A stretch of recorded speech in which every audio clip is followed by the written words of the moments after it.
Antarktika'nın bembeyaz, sonsuz gibi görünen düzlükleri, binlerce penguenden oluşan gürültülü, hareketli bir koloni. Ama içlerinden sadece bir tanesi. Tek bir tanesi. Evet, tek bir tanesi diğerlerine sırtını dönüyor, hayatın, yiyeceğin yani her şeyin olduğu okyanusa değil, tam tersi yöne, 70 kilometre ötedeki dağlara, mutlak sona doğru kararlı adımlarla yürümeye başlıyor. İşte bu görüntü Ocak 2026'da sosyal medyanın her köşesini ele geçiren nihilist penguen fenomeninin ta kendisi.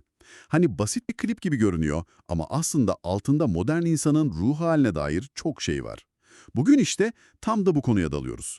Önümüzdeki kaynaklarda bu fenomenin kendisi kadar çeşitli. Know Your Meme gibi dijital kültür ansiklopedileri, Werner Herzog'un orijinal belgeseli, bu konuyu analiz eden psikoloji makaleleri, hatta Beyaz Saray'dan Katar Futbol Federasyonu'na kadar uzanan şaşırtıcı tepkiler ve haberler bile var. Kesinlikle. Amacımız bu penguenin hikayesinin peşine düşmek. Nereden çıktı, neden tam da şimdi patladı ve en önemlisi pusulası bozuk bir penguenin yürüyüşü bize ne anlatıyor? Her şeyden önce şunu anlamak lazım sanırım. Bu görüntü aslında hiç de yeni değil. Yıllardır internetin bir köşesinde duruyordu.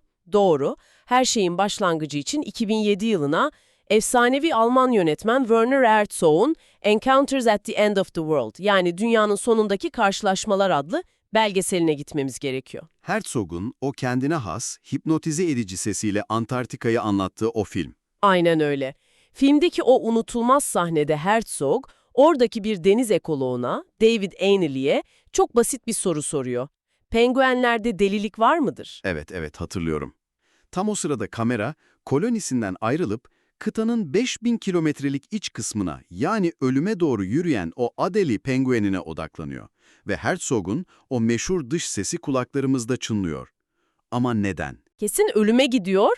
Bu görüntünün bir delilik anı gibi sunulması çok etkileyici. İnsan olarak hemen bir anlam, bir neden. Ama aslında belgeselin sunduğu bilimsel açıklama çok daha soğuk ve mekanik değil mi? Hem de nasıl?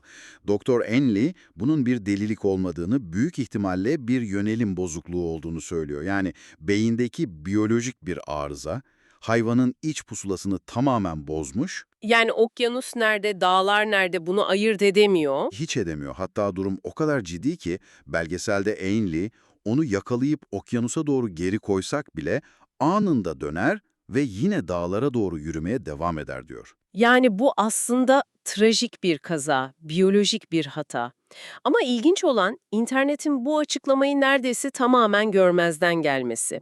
Bu klip 2010'larda da Deranged Penguin ya da Nihilist Penguin gibi isimlerle Reddit'te falan dolaşıyordu. Evet ama hep niş bir kitleye hitap ediyordu. Daha çok doğanın ne kadar acımasız olduğunu gösteren bir video olarak görülüyordu. Yıllarca bir nevi uykudaydı yani. Belli bir çevrenin bildiği hüzünlü bir internet garipliğiydi sadece. Peki bu uykudaki devi ne uyandırdı? 10 küsür yıllık bir belgesel görüntüsünü alıp Ocak 2026'da küresel bir fenomene dönüştüren katalizör neydi? Bütün kaynaklarımız tek bir şeye işaret ediyor. Müzik. Kesinlikle müzik. Ama herhangi bir müzik değil. TikTok ve Instagram'da penguenin görüntüsüyle birleşen parça, İtalyan DJ Gigi D'Agostino'nun 1999 tarihli meşhur Eurodance hiti L'amour toujours. Bir dakika, o hareketli, neşeli dans parçası mı? Bu melankolik görüntüyle nasıl bir araya geldi? İşte işin sihri de burada. Kullanılan versiyon orijinali değil. Alman org sanatçısı Andreas Gärtner'in dev bir kilise orguyla çaldığı bir cover. Ha, anladım şimdi. Bir anda o coşkulu rev marşı inanılmaz derecede ağır, ruhani hatta kasvetli bir hale bürünüyor. Orgun o yankılı, derin notaları, penguenin o metanetli, durdurulamaz yürüyüşüyle birleşince ortaya bambaşka, çok güçlü bir duygu çıkıyor. Trajik bir görkem anı gibi. İşte bu birleşim meme'in fitilini ateşledi. İnsanlar bu videonun üzerine kendi ruh hallerini yansıtan metinler eklemeye başladı. İş yerinde geçen bir günün ardından ben. Toplantıda harika bir fikir daha duyduğumda ben. Hep bir tükenmişlik, her şeyi bırakıp gitme ve toplumdan uzaklaşma arzusu var. Ve Herzog'un o basit sorusu ama neden yani but why meme'in sloganı haline geldi. Ve bu noktada çok önemli bir şey oldu. Görüntünün orijinal bağlamı, yani pusulası bozuk bir hayvan bilgisi tamamen buharlaştı. Artık kimse biyolojik bir hatayı görmüyordu. Sanki bağlamın olmaması bir hata değil, bir özellik haline geldi. Mükemmel bir boş tuval yarattı. Eğer Herzog'un o bilimsel açıklamayı yapan sesi videonun üzerinde olsaydı, Asla olmazdı. bu meme asla bu kadar büyümezdi. Bizim kendi anlamlarımızı yükleyebilmemiz için orijinal anlamından arındırılması gerekiyordu. Kesinlikle. Ve insanlar o boş tuvali kendi yorgunluklarıyla, hayal kırıklıklarıyla boyamaya başladı. Elimizdeki psikoloji makalelerinden biri bu durumu ya hep ya hiç düşüncesi olarak adlandırılan bir zihinsel tuzağa bağlıyor. Ara tonlar yok yani, her şey siyah ya da beyaz. Aynen öyle. Penguen de tam olarak bu iki aşırı ucu temsil ediyor. Bir yanda okyanus, kaotik, gürültülü, mücadele gerektiren, yırtıcılarla dolu ama aynı zamanda hayatın kaynağı. Diğer yanda ise dağlar, sessiz, steril, öngörülebilir, acısız ama cansız. Modern hayatın karmaşası, sürekli gelen bildirimler, ekonomik belirsizlikler beynimizi yoruyor. Bu ya hep ya hiç düşüncesi, beynin bir nevi enerji tasarrufu yapma yöntemi. Daha kolayına kaçmak gibi bir şey mi? Evet, karmaşık bir sorunu çözmeye çalışmak yerine onu anlamsız olarak etiketleyip bir kenara atmak daha kolay geliyor. Penguen'in yaptığı da bu, okyanusun karmaşasıyla başa çıkmak yerine dağların basitliğine, yani yok oluşa sığınıyor. Yani bu bir nevi sahte bir kontrol hissi mi yaratıyor? Okyanusu yani hayatı kontrol edemezsin. Fırtınalar var, rekabet var. Ama dağlara doğru yürüyüşünü yani kendi sonunu kontrol edebilirsin. Tam olarak bu. Kontrol edemediğin bir kaosun parçası olmaktansa kontrol edebildiğin bir sonun efendisi olmayı seçmek. Bu, penguenin yürüyüşüne bakan birçok kişinin bilinçaltında hissettiği şey olabilir. Ve bu yüzden de ortaya taban tabana zıt iki ana yorum çıkıyor. Burası çok ilginç. Evet, aynı görüntü bir grup için nihilist yorumu temsil ediyor. Hayat anlamsız, mücadeleye değmez, pes ediyorum. Diğer bir grup içinse tam tersi bir motivasyonel yoruma dönüşüyor. Aynı görüntü nasıl hem pes etmeyi hem de bir isyanı simgeleyebilir. Bu, izleyicinin kendi ruh halinin bir yansıması.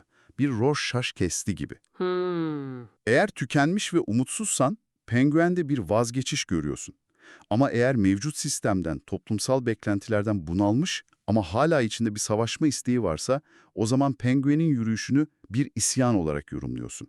Artık sizin kurallarınıza göre oynamıyorum, kendi yolumu çiziyorum diyen bir kahraman görüyorsun. Hatta bu o kadar ileri gitti ki "Be the Penguin", yani o penguen ol diye bir akım başladı. İnsanlar macera dolu anlarını, tek başına çıktıkları bir dağ tırmanışını, kariyerlerini değiştirme kararlarını bu sloganla paylaştılar. Penguen sürüden ayrılma cesaretini gösteren bir sembole dönüştü. Bu da bizi felsefi yorumlara getiriyor sanırım, kaçınılmaz olarak. Penguenin koloniyi, yani sürüyü terk etmesi hemen Nietzsche'nin sürü ahlakı eleştirisiyle ilişkilendirildi, toplumun dayattığı doğru ve yanlışlardan kopuş olarak görüldü ve ilginç bir şekilde popüler kültürden de harika bir karşılaştırma yapıldı. Yine 2007 yapımı olan Surf's Up, yani Neşeli Dalgalar animasyon filmi. Bu harika bir bağlantı. Oradaki penguen Cody Maverick de tıpkı bizim penguenimiz gibi kolonisini terk ediyordu. O da sürüden ayrılıyordu. Ama çok temel bir farkla. Evet, O ölüme değil, hayallerinin peşinden gitmeye, yani surf yapmaya, dalgalara doğru gidiyordu. İkisi de birer isyankar ama vardıkları yerler geceyle gündüz kadar farklı. biri hayatın kaosunu seçiyor, diğeri ise hayatın yokluğunu. Bu karşılaştırma, penguen memesinin ne kadar trajik olduğunu daha da netleştiriyor aslında. Ve bu kadar katmanlı, bu kadar güçlü bir sembol haline gelince, tabii ki siyasetin ve pazarlamanın radarına girmesi de kaçınılmaz oldu. Hem de ne giriş. 23 Ocak 2026'da Beyaz Saray'ın resmi sosyal medya hesaplarından yapılan o paylaşım ortalığı epey karıştırdı.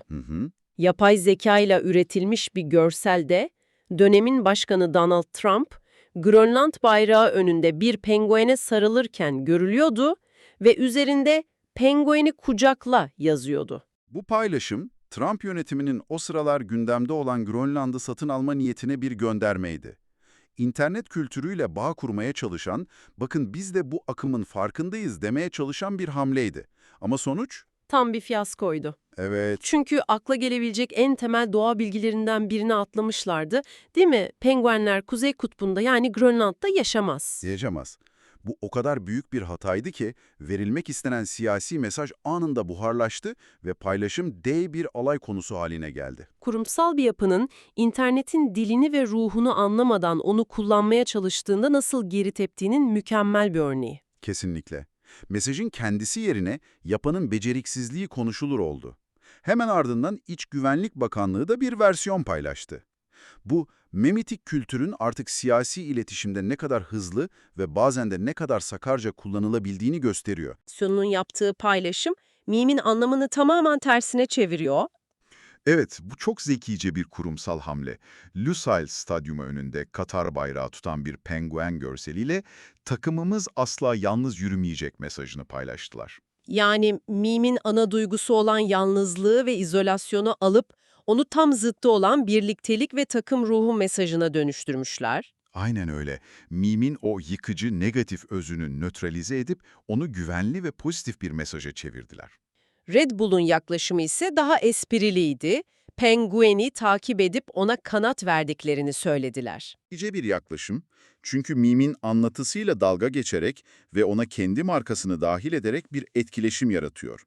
Hindistan'daki Delhi polisinin yol güvenliği için 70 metre ya da 70 kilometre her zaman kask takın demesi gibi kurumlar bu boş tuvali kendi mesajları için bir araç olarak kullandılar. İnanılmaz bir yolculuk. Werner Herzog'un bir belgeselindeki hüzünlü, trajik bir an, yıllar sonra bir kilise orgu cover'ı sayesinde yeniden canlanıyor ve birkaç hafta içinde tükenmişlikten siyasi eleştiriye, marka iletişiminden motivasyonel bir slogana kadar her şeyin sembolü haline geliyor. Aslında başından beri söylediğimiz gibi bu tamamen bir yansıtma hikayesi. Penguen'in kendisi bir şey ifade etmiyor, biz ona bakıp kendi aradığımız anlamları, kendi yorgunluklarımızı, kendi isyanlarımızı görüyoruz. Bu fenomenin gücü de tam olarak buradan geliyor. Boş bir tuval ve herkes kendi fırça darbeleriyle o tuvali boyuyor. Kesinlikle. Elimizdeki o psikoloji makalesindeki tespit aklıma geliyor. İnsanların amaçsız bir hatadansa amaçlı bir geri çekilmeyi daha rahat kabullendiğini söylüyordu. Yani penguenin sadece yönünü şaşırmış olması fikri bize tatmin edici gelmiyor. Çünkü bir hata rastgele ve anlamsızdır ama bir seçim, trajik bir seçim bile olsa bir hikayesi, bir iradesi vardır. Biz o penguenin bunu bilerek yaptığına inanmak istiyoruz çünkü bu bize kendi hayatımızdaki kaçış arzusunu anlamlandırma imkanı veriyor. Bu durum penguenden çok bizimle ilgili bir şey söylüyor. Belki de penguenin asır trajedisi yanlış yolda olması değil, doğru yolda olduğundan o kadar emin olmasıydı ki kaybolduğunu fark etmedi bile. Adımları kararlı, duruşu net ama kararlı olmak, haklı olmak anlamına gelmiyor. Bir yanılgının içinde son derece emin adımlarla yürüyebilirsiniz. Bu da hepimizi şu can alıcı soruyla baş başa bırakıyor. Kendi hayatınızda hatalarla, belirsizliklerle ve zorluklarla dolu ama aynı zamanda yaşamın ta kendisi olan okyanusa doğru mu yüzüyorsunuz? Yoksa sizi anlayan kimsenin olmadığı, kendi doğrularınızdan emin olduğunuz o gururlu yalnız dağlara doğru mu yürüyorsunuz? Ve en önemlisi, iç pusulanızın hala doğru yönü gösterdiğinden ne kadar eminsiniz?